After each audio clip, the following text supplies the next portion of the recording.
In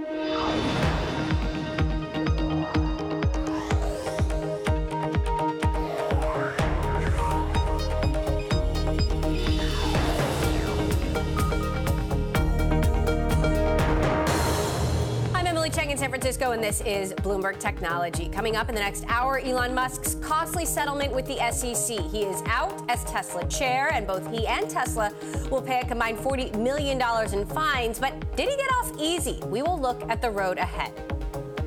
Plus, Instagram has a new boss. Adam Mosseri, the vice president of product, will lead the company, taking over from the social network's founders after their exit.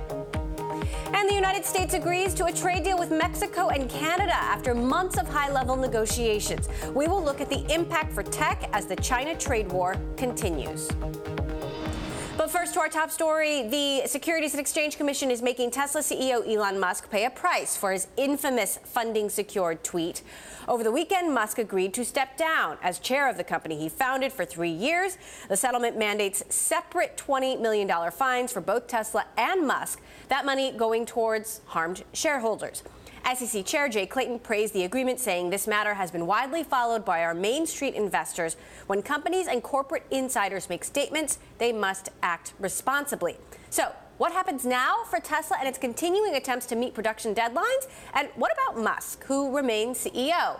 To answer that, we've got Ivan Feinseth, Tiger's financial partner, CIO in New York, and with me here in the studio, Bloomberg's Dana Hull, who's been very busy this weekend covering Tesla. So, what happened over the weekend that triggered this about-face? Well, we don't know exactly, but the stock tanked like 14% on Friday, and that probably had some influence on Musk's thinking. So he took the settlement deal, and then this weekend was a big weekend just for deliveries. So now the sort of narrative is back on how did the quarter go, and that's what everyone is focusing on now. That said, what the SEC wanted in its original suit was much more extreme than this result. And there's a question, Ivan, did Musk and Tesla get off easy?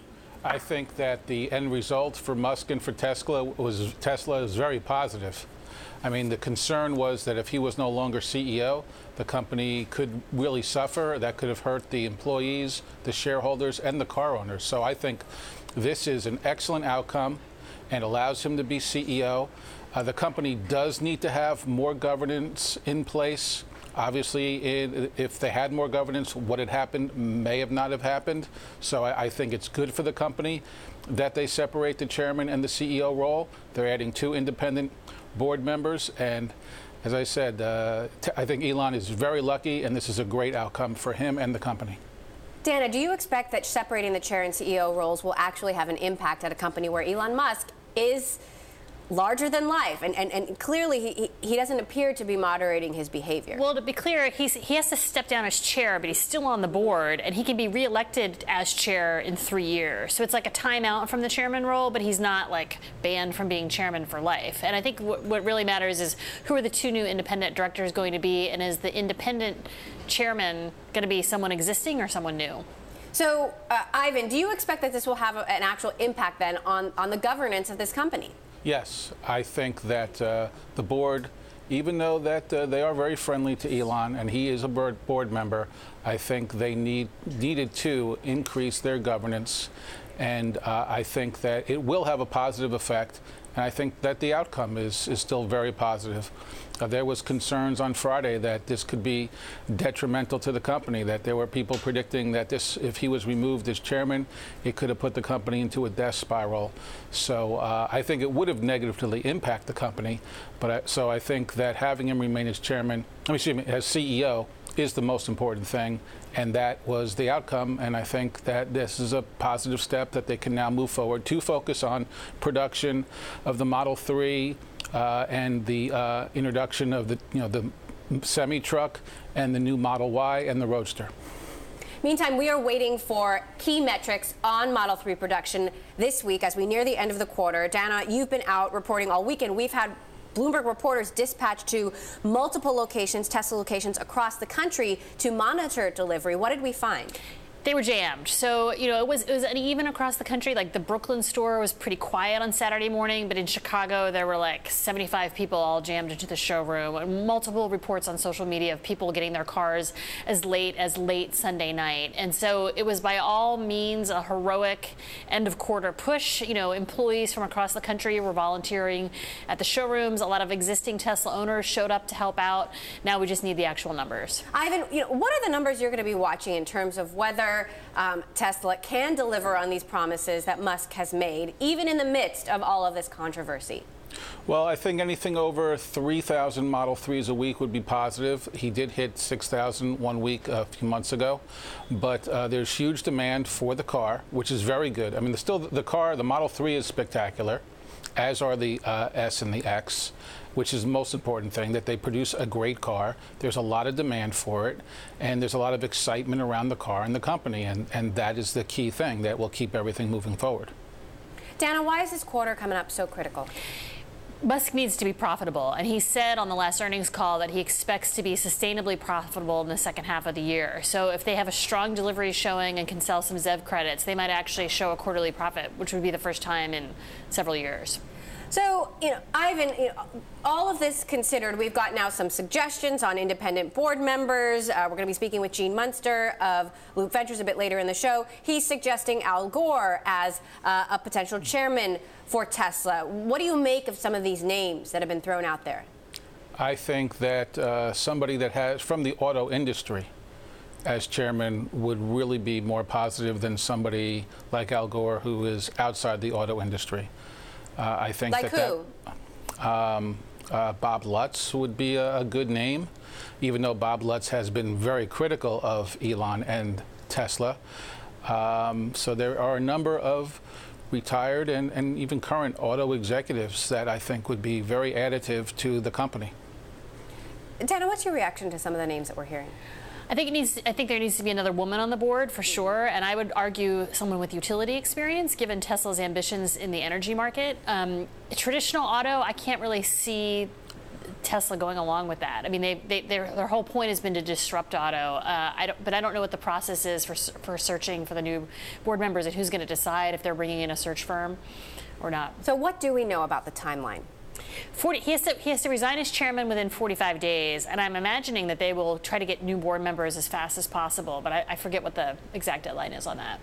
And Ivan, aside from Model 3 production, what are the other challenges ahead? I mean, he's promised profitability. I mean, as late as early Sunday morning after this whole settlement was announced, he said another, revving up the troops email to the entire staff talking about, what needed to be done in order to deliver on this goal of profitability that he has promised. Well, first, I do agree with Dana that the new board member should be a woman in light of the new bill that was just signed. And they do need to have some diversity on their board. But really the focus is going to be continuing ramping up the Model 3 production and the goal to profitability, because those are the two key promises that Elon has made. And then it will be the introduction of the semi-truck, which is also getting a lot of orders. In fact, Walmart Canada just placed an order for, I think, 30 more trucks, because their goal is to be 80% renewable fuel for their entire truck fleet by, I think, 2020. So there is a lot of interest from a lot of the trucking companies and the consumer product companies that truck a lot of goods in the new truck. And I think that will be the next game changer for the company. All right, Ivan, they're referencing the new California SB 826 bill that was just signed into law, requiring that all public corporate boards have at least one woman by the end of 2019 and have more aggressive goals in coming years. All right, Ivan Feinseth of Tigris Financial, thank you so much, as well as Bloomberg's Dana Hall. I know it's going to be a busy few more days for you, Dana. Thank you, as always. Coming up, this latest Facebook breach is its biggest ever, 50 million accounts. But unlike Cambridge Analytica, the outrage is dialed way down. We'll discuss. Also, we know who the new head of Instagram will be. We'll tell you next. And if you like Bloomberg News, check us out on the radio. Listen on the Bloomberg app, Bloomberg.com, and in the U.S. on SiriusXM. This is Bloomberg.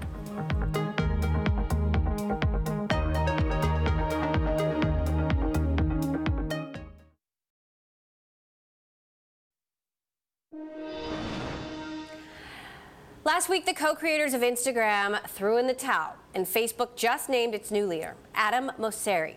Mosseri was the vice president of product at Instagram and has been with Facebook since 2008, where he joined as a member of the design team. He will now be tasked with running one of, if not the, company's most important product. Joining us now to discuss, Bloomberg Tech's Sarah Friar, who covers Facebook and Instagram. So who is Adam Mosseri? He's obviously been there a long time. Is he a Zuck loyalist? Oh, absolutely. I mean, he is a person who has worked on one of Facebook's most important products, the news feed, and then he was brought into Instagram in the spring to be their director of product, and that sort of helped bring in some Facebook's goals for Instagram, and now he's going to take it over. But the way that this is managed, you're seeing these picture of Kevin Systrom, Mike Krieger, and Adam Mosseri all together announcing this as like a friendly transition. He says on his Instagram that he plans on establishing the same sort of values and focus on the communities the founders have. So after last week's news, after we reported about all of the tension that there's been in recent months between Instagram and Facebook that led to the founders' departure, they are trying to explain today that not a lot is going to change, although gradually it will. You had reported that Mosseri was the most likely person to get this job. We've heard that employees internally have been really frustrated, nervous. What's the feeling now? So people expected Mosseri would take over this role. The main problem that employees are facing right now is that there's not going to be somebody with a founder-level authority to really advocate for what Instagram's vision and future is going to be. Maybe fewer bold bets that are just Instagram-specific. The battle that, for example, Instagram had to fight earlier this year to launch Instagram TV, which is a competitor to Facebook Watch. Will Instagram be able to do things like that in the future? So, this is something that, like, the title for Adam Mosseri is now head of Instagram. It's not CEO. It's not a Kevin Systrom level title. And one of the anxieties here is that Instagram becomes more of a product division of Facebook and less of its own company within a company. All right, now on to other pressing news about Facebook that we've been digesting all weekend. Facebook saying it was a, quote, sophisticated attack that led to the hack of 50 million accounts involving 3 different bugs. These are the words of Facebook Vice President Carolyn Everson at an Adweek panel Monday talking about the latest and largest data breach in Facebook history. 50 million accounts impacted, as I said. Unlike the more publicized Cambridge Analytica data scandal, this was an actual hack, one that Facebook has already notified the FBI about. So just what can the FBI do in such an instance? To answer that, we've got Mark Ray, Managing Director and Head of Digital Investigations and Cyber Defense at Nardello. Prior to that, he was a special agent with the FBI's Cyber Division investigating international cyber crime. Sarah's still with us, of course. Mark, what do you imagine the FBI is actually doing here, and how are they liaising with Facebook? Well, probably one of the first things they're doing is leveraging some of the pre-established relationships that they had at Facebook. This would involve partnering in a way with Facebook or outside investigators or outside law firms that they brought in an effort to try to preserve the evidence. One of the main reasons for bringing in law enforcement or working with the FBI in a matter like this is to try to preserve perishable evidence that may be on servers domestically or internationally.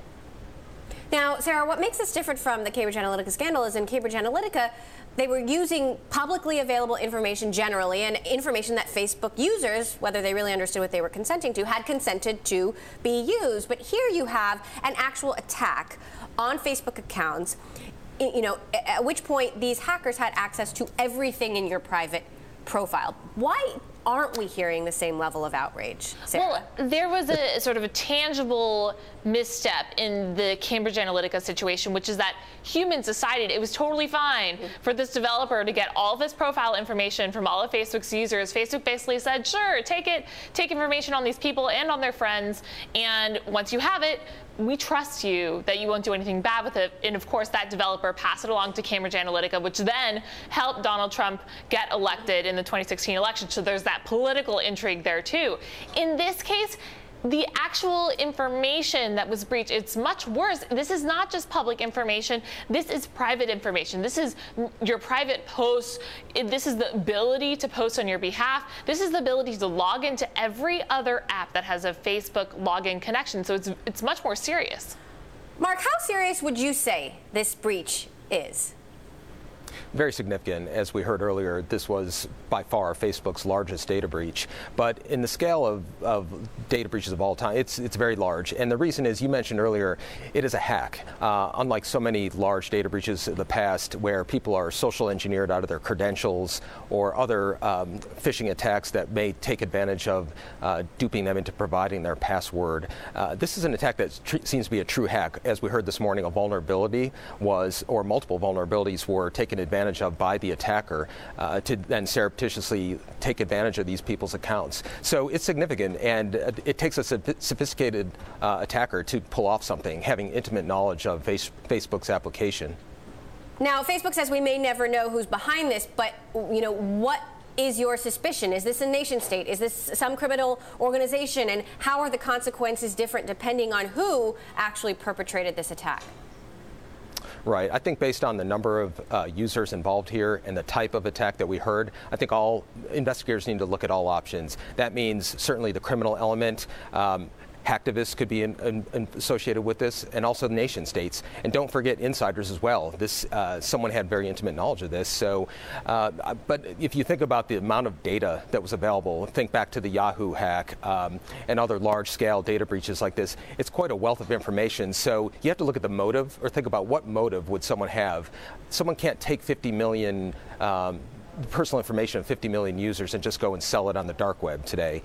There has to be a much more ulterior motive. What do you imagine that motive could be? Well, certainly espionage is at the top of my list. If you look at the types of groups that would benefit from such information, as we saw in the Yahoo attack, and now that's public, that it was attributed to Russian intelligence officers that were using it for targeting individuals, both government officials and executives in the private sector. Certainly there's a wealth of information on Facebook from 50 million users that could be used for espionage purposes. All right.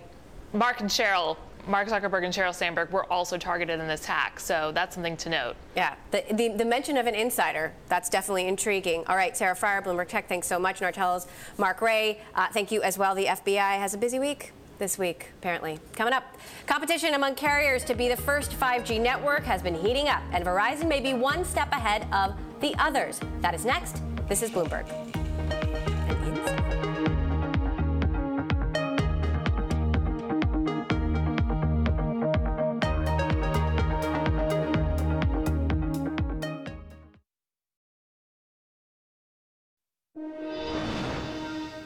The race to 5G has begun, and Verizon is already off to a head start. Today, the phone carrier announced the beginning of what it is calling the world's first commercial 5G network with the first in-home service. The company is offering 3 months of its 5G home service to residents in Houston, Indianapolis, LA, and Sacramento, with plans to expand to a mobile 5G network in 2019. Bloomberg's Caroline Height sat down with Verizon CEO Hans Vestberg to talk about the launch and the future of 5G.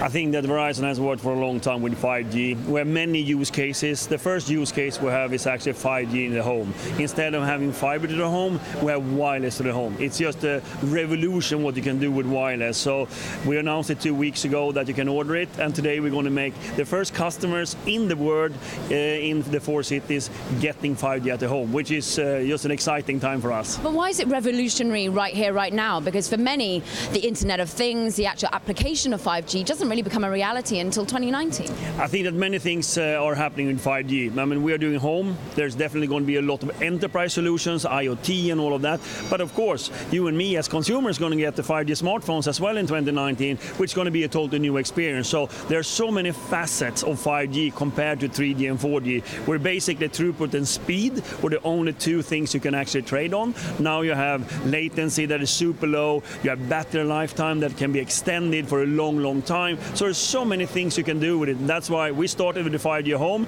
because we think that's a totally new market for us where we can address our customers. How many signed up? We had a massive interest, but we do this limited, so it's only 4 cities. But I can tell you, we had so many people coming in and checking if their sort of zip code is included. So we're starting a little bit small. And when we have the global standard of 5G, we're going to roll it out to the masses of the country. It's a lot of investment. When does it actually help your bottom line? I think what is different with this technology is that I have so many use cases compared to 4G when I'm basically a consumer. This time I have enterprises, I have home, I have wireless customers, and a lower cost by using 5G. So I think that the return is much easier to see than in 4G. But how quickly? Now, I think that you're going to see this over years. I mean, remember, our 4G customers are so important to us, and they're going to be there for a long time, and we need to see that they have a seamless experience. 5G is going to roll out, and we're going to see smartphones in 2019, but volume-wise, end 2020 or something like that. Competition is hotting up, particularly if we do see Sprint and T-Mobile gather force and be a real competitor when it comes to 5G. How do you feel about that? No, I think that we're focused on our customers in this moment, and I think that we're more focused on executing our strategy. We have all our assets. We have a great set of assets to execute on, so we don't spend too much time thinking about what others are doing. We have our strategy. You've been streamlining your own workforce. When might you see this add to jobs? Will the rollout of 5G add to jobs at Verizon? So what we're doing right now, we have a volunteer offer because we want to stay ahead of the curve when we're transforming with the whole digitalization, with the whole 5G and all of that. So we have a program that we announced last year, 10 billion in 4 years, and of course we're working on that one, but they are not really correlated. We're doing a volunteer program because we want to see that our employees have a great way to take that offer if they want to. So when will you start to see the enterprise really make important moves for you? How important is the enterprise as part of your business when you're rolling out particularly the Internet of Things? Enterprise is very important, and of course when you come to 5G you can think about the real-time enterprise. You can take away all the cords. We're already now talking to many enterprises what use cases they see from 5G, and we have a good relationship with the big accounts. So, but probably at the latter part of 2019 when the device is going to be more mature and the network is going to be there. And what about the regulatory perspective and the way in which people are still fighting out when it looks at the SEC, the FTC, people are looking at net neutrality even? How much do you feel that the US, having come from Europe, is the place that you want to be building a business that is focused on consumer and enterprise within telecoms? No, I think that the regulatory environment is important. I mean, I think that regulatory, I worked with in 180 countries. I've always seen the regulatory and the investments. They need to go hand in hand and see that you do the right investments in the country. And I think that this country has their set of rules. We're following those and we're supporting those. And quickly, lastly, you've gone very much down the route of 5G rather than content. AT&T thinks content is king. How sure are you that you've made the right decision? I think we have a lot of content. First, there's a lot of content in network. We have all our brands with Yahoo Finance to Yahoo Entertainment, those type of content we like. I think the discussion has been more about sort of the distributors, the TV channels and all of that, and that is an area we're not that interested in, but of course content going to play a vital role. We partner in some areas. No acquisitions? Not any large entities that everybody's talking about. We're happy with the assets we have. Verizon CEO Hans Vestberg there with our own Caroline Hyde. Well, when we come back, as Elon Musk prepares to step down as chairman of the board of Tesla, ideas for who will replace him are flying in. We'll discuss which former VP could make the short list. Find out when we return. This is Bloomberg.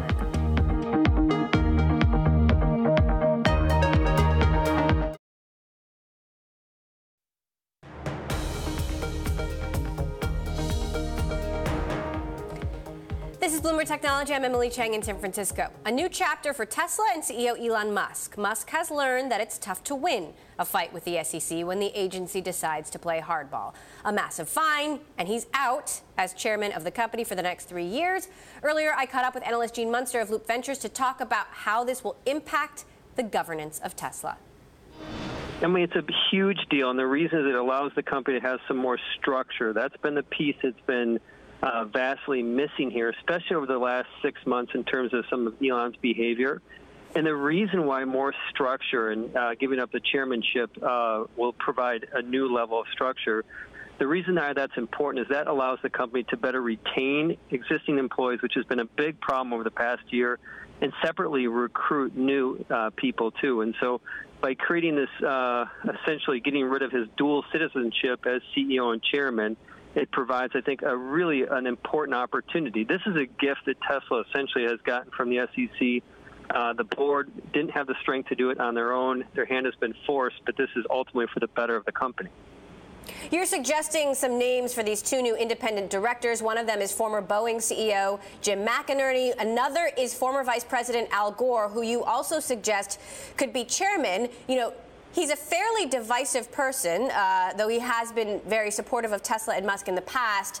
Why these two names? Have you had any conversations with them? Are they actually interested?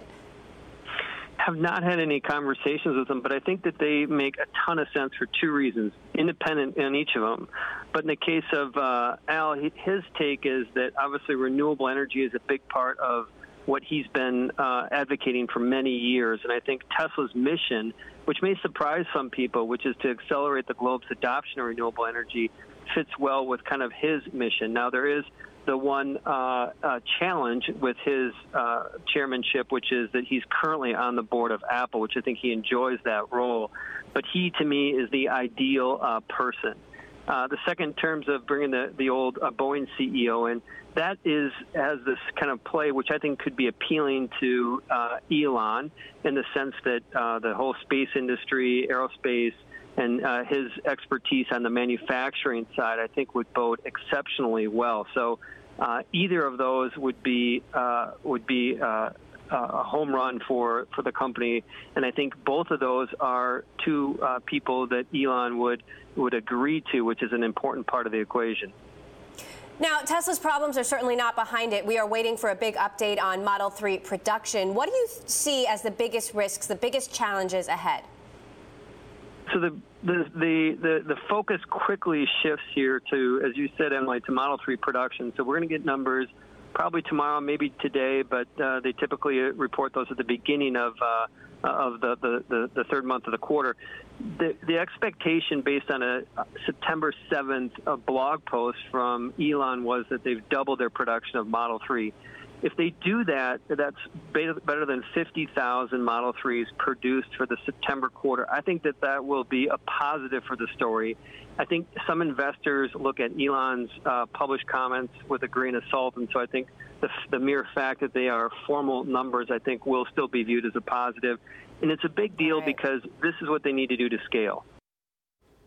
All right, let's continue our conversation now on how Tesla's governance and Musk's behavior may be changed from here with Bloomberg Business Week's Max Chafkin. First question, Max, do we think Musk's behavior will actually change as a result of this deal? I think this was, in all likelihood, pretty embarrassing for Elon Musk, in terms of his relationship with employees, in terms of his sort of public relationship. So you would think that this kind of modest penalty from the SEC that Tesla's agreed to would kind of slow him down at least, or make him think twice, before he tweets something rash. That said, as Gene pointed out in that interview, I mean, this is still Elon Musk's company. When you look at the board, even when you add in these two additional independent directors, I mean, he's very close with many of the board members. He's still CEO. He's still, the guy in terms of, the person customers think of as most associated with this. So you could imagine him sort of pretty much going back to the way things were, although maybe with a little bit just more caution than before. This settlement also requires the board to create a committee to essentially oversee his tweets, oversee any communications with the public. How do you think that's actually going to work? I don't know. Good luck. I mean, it's also the way it was phrased. It looked like they only have oversight over his Tesla-related tweets. So again, I don't really understand how that's going to work. My guess is there'll be some sort of audit, or there'll be some sort of way that they can formally say, hey, you shouldn't have tweeted that. It's hard to imagine that he's going to actually have to run most of his tweets by compliance or whatever. Although you would think that they would try to come up with a system where if he's going to tweet something that has to do with financial information, there would be a process. At least that's what you'd hope if you don't want Tesla to run into more trouble with the SEC. Now, we've also learned that Tesla is applying to set up another 4,000 square foot tent to protect vehicles that it has produced. What are the implications here about how well production is going and whether they can meet the goals that Musk has said they would meet? So this tent is probably not as big a deal as the last tent. The last tent, they were actually making the cars under that thing, which is, by auto industry standards, and even by Elon Musk's own admission, kind of strange and maybe even a little desperate. This is a way to store these cars that have been sort of piling up that Tesla hasn't been able to deliver without them, getting rained on or getting, little rocks blown on them or otherwise damaged.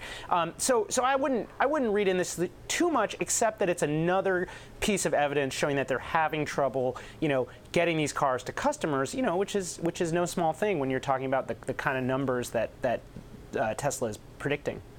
So this is a big week. We're watching for these Model 3 production numbers. What are we going to learn here that will signal, what goals can or cannot be met in the next quarter and through the year? So the question of how many they made is obviously a big one, and we'll see. How everybody sort of assumes that because of that September 7th blog post that they're going to meet their goal and maybe exceed it by some amount. We'll see just how much that is, and then the other big question is how many are they able to deliver, because deliveries are what is going to lead to revenue and profitability, and profitability is crucial for Tesla. Now, because Elon has sort of gone around saying they need to be profitable, but also in the long run because Tesla has all this debt.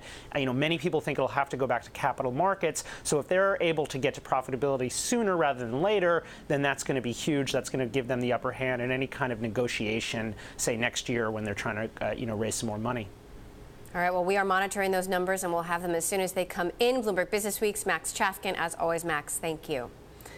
Well, the Trump administration is suing the state of California over its net neutrality laws after Governor Jerry Brown signed a state bill in defiance of federal regulation.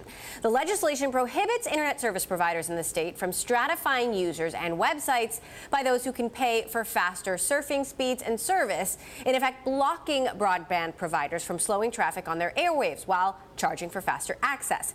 In response, the Trump administration filed a federal court complaint accusing California of trying to second-guess the government's authority to regulate internet providers.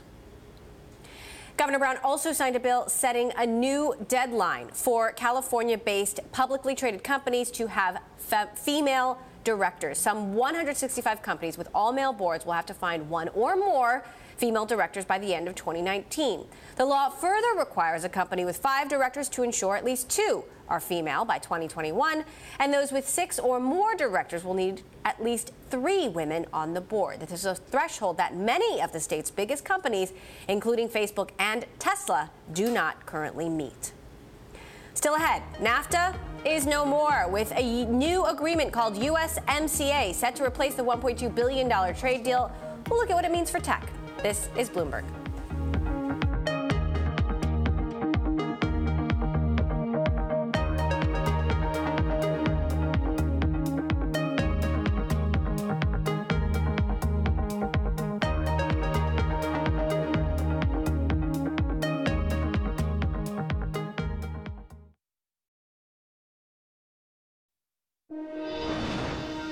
The U.S. has reached a trilateral trade deal with Canada and Mexico, covering $1.2 trillion in trade. The replacement for NAFTA will be known as USMCA and comes after months of high-level negotiations between the 3 nations. President Trump touted the deal Monday from the White House. It's my great honor to announce that we have successfully completed negotiations on a brand new deal to terminate and replace NAFTA.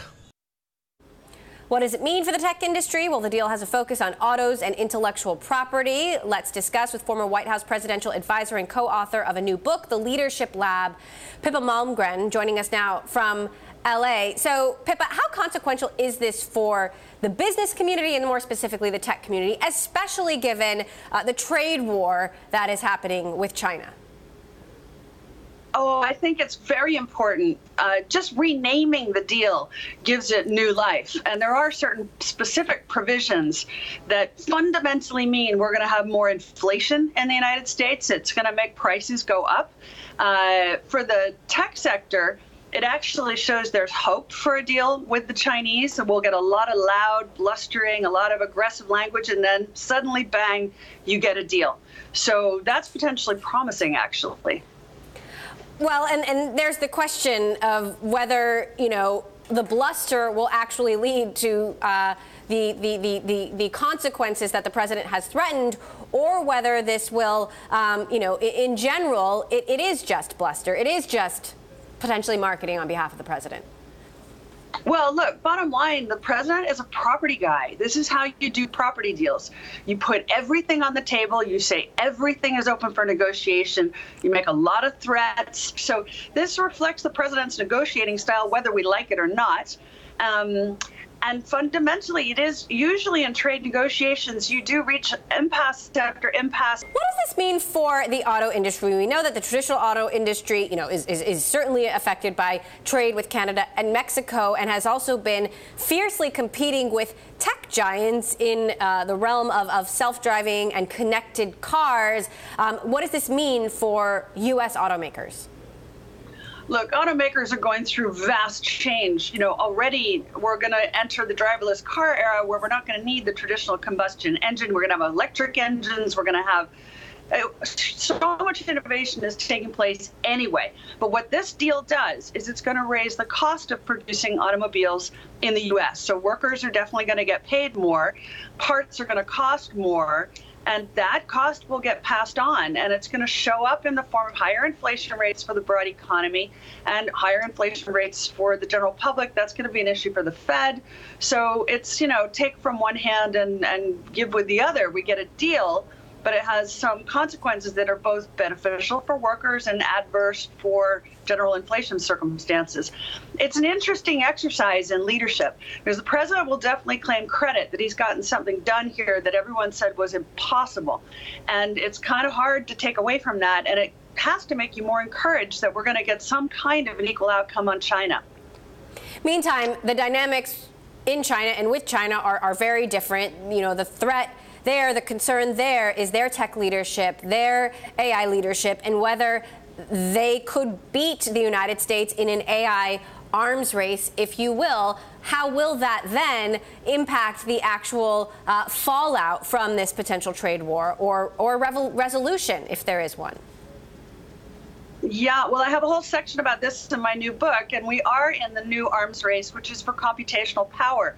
The Chinese are building a facility right now in Anhui, which will have 1 million times the computational capability of the entire planet today in about 2 years' time. We've introduced Summit, which is a supercomputer that can do in 1 second what takes a human being 6.3 billion years to calculate. So this is where the action is, because the more Internet of Things, the more data that you have, the more you need computational power to support it. That's the arms race. So whatever deal we make on trade, it doesn't even begin to encompass what the new issues are going to be in that world. All right. Dr. Pippa Malmgren, author of The Leadership Lab. Pippa, thank you so much for weighing in. Now, this new trade deal is timely for automakers, in particular the PSA Group, the maker of Peugeot, Citroën, Opel, and Vauxhall. It left the U.S. market in 1991 and is now engineering a return within a decade, first with a car-sharing service and then actually selling vehicles. PSA Chair and CEO Carlos Tavares spoke exclusively with Bloomberg's Caroline Connan ahead of the Paris Motor Show. This is a very timely decision because we are now preparing for our U.S. comeback. And of course, this is part of the framework that we need to know before we make the final decisions, which we intend to do within the next few months. So we are eager to listen to President Trump on this matter. And of course, we are Darwinian at PSA Group. We adapt to the conditions in which we operate. And of course, we will adapt our plans and our strategy to the conditions that will be set by the US administration. And of course, we are eager to listen to the President. You said that PSA would come back to the US and North America within the next 10 years. Could that accelerate your plan? No, I don't think it will accelerate because we want to do things properly. First of all, we want to learn about the US consumer expectations, and we are already operating in the United States in terms of mobility services in order to learn and to understand this market as precisely as possible. And we will go step by step. We are now preparing our distribution model. We are now preparing what needs to be done in terms of manufacturing. We have already started to prepare the engineering of our products to be US regulation compliant. All of this is now under planning, and we just need now to synchronize the different parts of this business model in order to make it happen. And that should be done within the next few months. Obviously, this is a relief in the short term, but we've seen new tariffs between the US and China. How are these new volume of tariffs between the US and China impacting your production and impacting prices? You see, today most of our production is in Europe for the European market, in China for the Chinese market. Of course, there is some cross-manufacturing around the world, but it's reasonably limited. But we think that we need to produce our cars close to the market where they are bought. We believe that manufacturing our cars near the final destination makes sense from a business model standpoint, from an environmental standpoint, and from a customer expectation adaptation standpoint. So for us it's quite natural to do so. Of course, for a global company like ours, we are very sensitive to all of those tariffs. We believe that in terms of wealth creation worldwide, it is better to have lower tariffs than higher tariffs. It creates less tension and better collaboration across the different nations and communities. But anyway, as I said, we are Darwinian, we will adapt. PSA CEO Carlos Tavares there speaking exclusively with Bloomberg's Caroline Connon ahead of the Paris Motor Show. Still ahead, science fiction series Black Mirror has a dystopian view of the impact of technology, but now tech may be changing the way we watch the show itself. How Netflix is giving viewers a say in Black Mirror next. This is Bloomberg.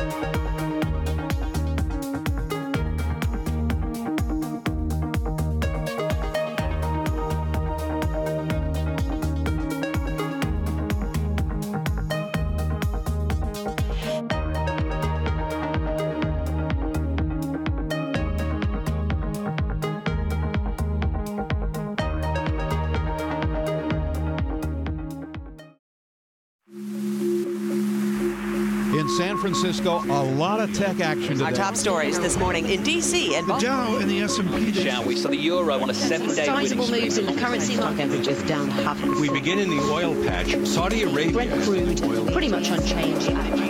Welcome to Bloomberg, the first word Asia. U.S. and Japan duke it out over exchange. China's slumping onshore bond market is great.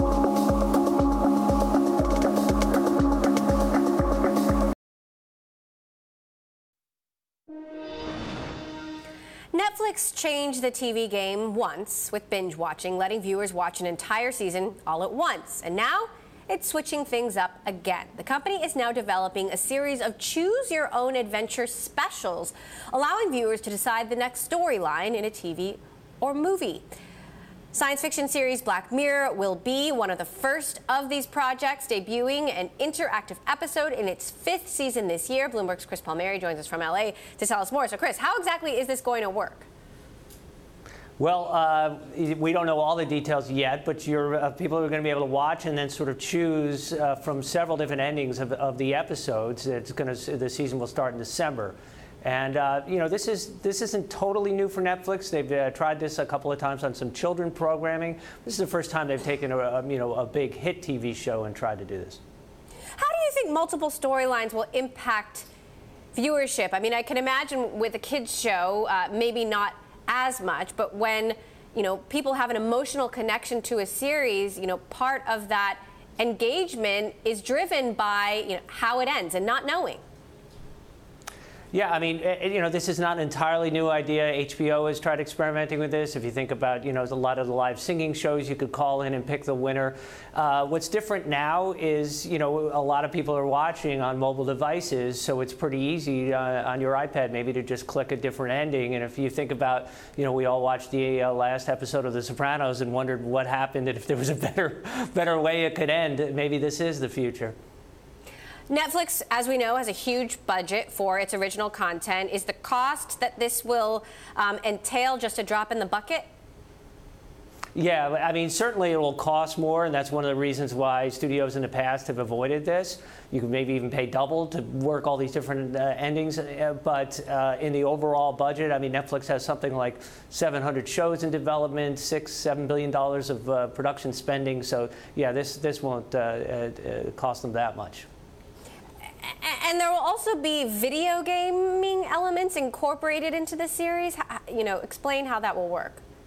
Right. Well, there was a lot of rumors whether Netflix was actually going to get into gaming directly, and that's not the case. But they've been licensing a lot of IP like Minecraft and turning those into TV shows.